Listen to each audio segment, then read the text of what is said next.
CR101radio.com, podcasts, and more. 20. The Kick Me Generation. Remember how in the early grades of grammar school some pranksters liked to pin a note on an unsuspecting student which read, "Kick me" or "pinch me"?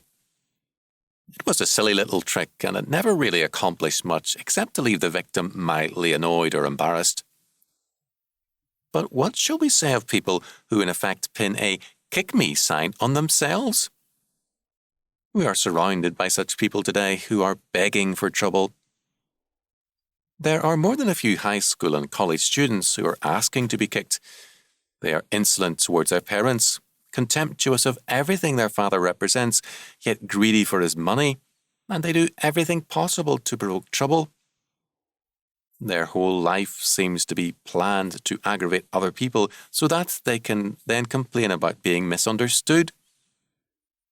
Then too, we have many Negro leaders who do everything that their imagination can conceive of to be offensive to whites and blacks alike. They invite hatred with a passionate intensity, and they reserve their own most intense hatred for the whites who try to befriend them. They are more than asking, they are begging to be kicked. Then there are men and women who insult, meddle, criticize and complain about everything and everyone. They work at being totally offensive and hateful, and they only complain the louder when they get what they invite. These are some of the citizens of the Kick Me generation.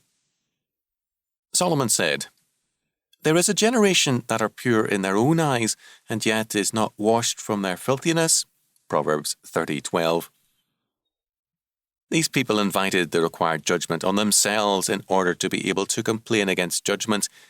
They are in effect saying, "I have the right to do as I please, and no man has a right to judge me." As sinners, they aggravate their sin and make it a means of attacking law and judgment. The Kick Me generation holds that no man should ever be judged for anything, although none are so prone to judging others as they themselves. By kicking hard at all authority, they hope to take all the power of any kick back out of authority.